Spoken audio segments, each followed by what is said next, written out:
Well, Juki, thanks for sitting down to talk with us here in the Tilton, the scene of many a Lukas Jutkiewicz goal. We couldn't let you obviously sneak off into the background, having played out a stellar playing career over 2 decades. I mean, when you look back on it all and take time to reflect, you must be filled with pride, I'm sure.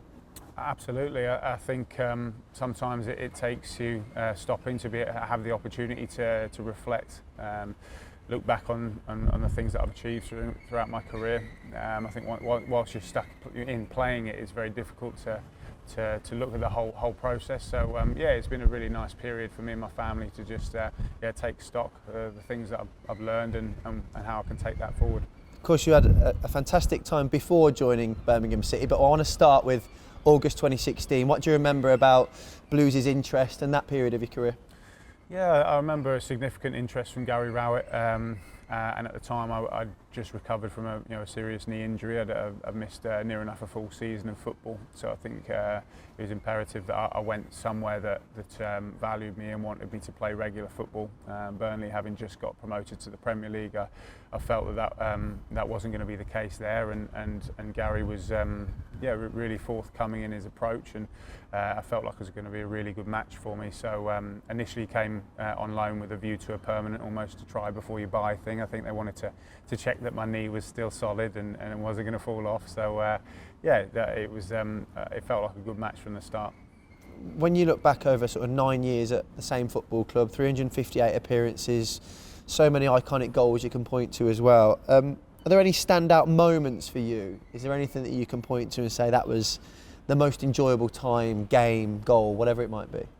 I think certainly I look back to probably the final day of the season, and I think we beat a Fulham side that were maybe 25, 26 games unbeaten in the Championship, and needed to win to get promoted that day. And we looked like we needed to win the game to stay up, and it was a full house here at St Andrews, and the atmosphere was incredible. And it just felt like there was a real unity within the football club at that moment, and it looked so promising going forward with obviously Gary Monk in charge. And yeah, that's a moment that I really enjoyed. We spent time after the game with a lot of fans in Moseley together, and it just felt like there was a real unity throughout the club. Any player that stays at the same club for that amount of time is of course going to go through some difficult periods. The club goes through some volatile stages as well. When you sort of reflect on that and the difficult times that you were here, the fans were always still with you as a player, and I think you always will be remembered as a bit of a fan's favourite. Do you sort of look back on that as one of the most proud aspects of your playing days? It absolutely is. Not many players get to have that kind of rapport with the fan base, and they've certainly helped me through difficult periods. And I think I'd like to think that I've tried to repay them as much as I can on the pitch in the community, but I think it starts from having similar shared values. I think particularly at this football club, if you go onto the pitch and you give everything of yourself and leave it all on the pitch and care about the shirt that you're wearing and the badge on your chest, then you'll go a long way. And I think you can get forgiven for a stray pass or a bad touch if they know that you're giving everything of yourself out on the pitch. And I like to think that the fan base understood that that's what I was going to do every time I was lucky enough to wear the shirt. A memorable first goal here at St Andrews against Sheffield Wednesday in added time down that far end, and a memorable final goal here at St Andrews as well against Barnsley. I mean, everyone has seen the footage countless times, but for you who lived that experience, just talk us through those emotions. Yeah, it was a really special day for a number of reasons. I think we were chasing the league title, so to see such a dominant display from the team first and foremost was really, really pleasing. And then to come onto the pitch, I think that Barnsley were down to 10 men at the time, so you could see there was a little bit more space. So your striker's instinct feels that there are still more goals to be had. And I think I knew that my chances were going to be few and far between really towards the end of the season, so I wanted to make sure that every time I was on the pitch that I tried to contribute, and you always want that one last moment in front of the Tilton, and to have that was a really special moment, and for my teammates to feel that it was special for them and for the staff as well. Really, it showed the togetherness that we had through the group. For an important moment for me to be as important for them, just showed the unity that we had within the changing room.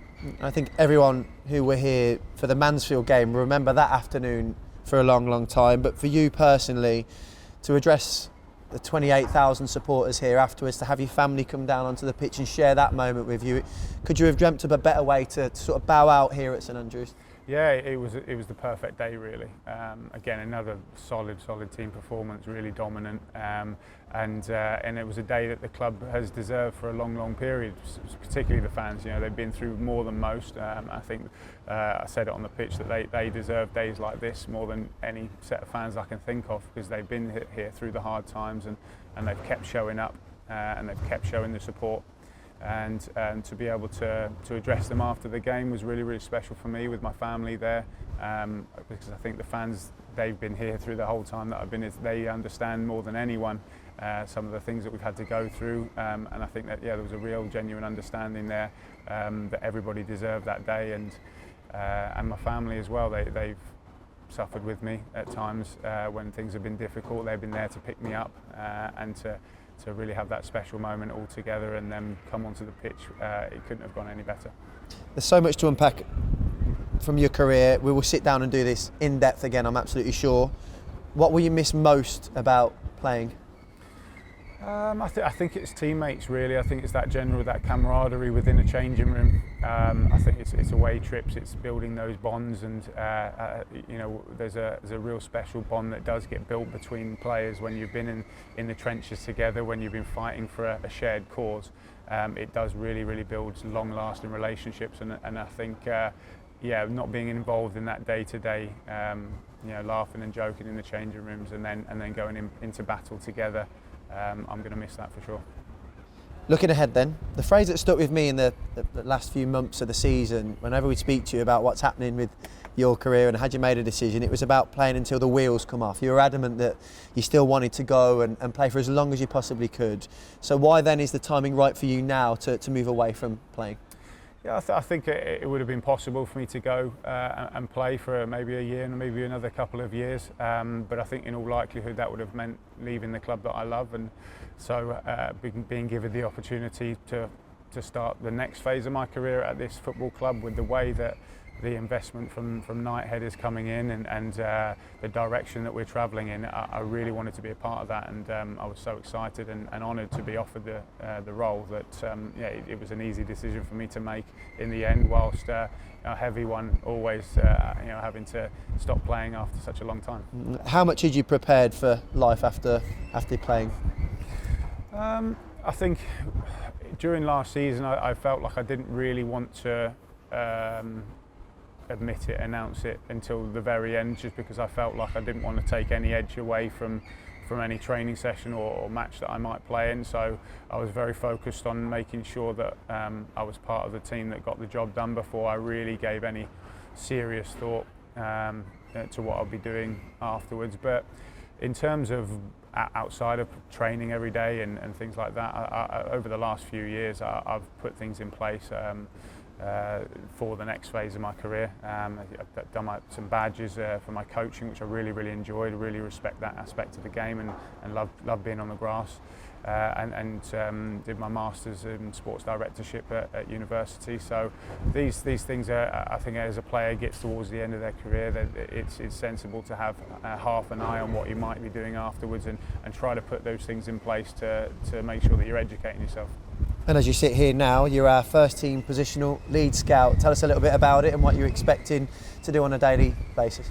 Yeah, so I'll be part of the recruitment department to identify players that can help strengthen our first team squad and add value to it, predominantly in the attacking third, so the wingers, the attacking midfielders, the strikers, but I think it's a department that really collaborates and helps each other out and offers different insights. When you look at sort of the transformation that recruitment has undergone, not just here but across football now, so much data is involved as well as sort of real world reporting. How much are you excited to get your teeth stuck into a completely different world, I imagine? Yeah, it's a different world, and I'm really fortunate that I'm joining such a cohesive department, the one that's undergone massive transformation in the last couple of years, and I get to learn the processes that have been put in place by Joe, by Craig, by Stephen. So I'm a really fortunate position to come in and learn from these guys and and provide a different insight, a different perspective from someone that's just finished playing, and hopefully I can bring some of the experiences and the lessons that I've learned from my time in the game. And perhaps find the next Lukas Jutkiewicz out there somewhere. Absolutely, yeah. I look forward to that. Yeah, I'm really excited to get going. Juki, thank you ever so much for the memories. As I say, we will definitely revisit your career in more depth, but we look forward to following the next stage of your career for the next years to come. Brilliant, thank you.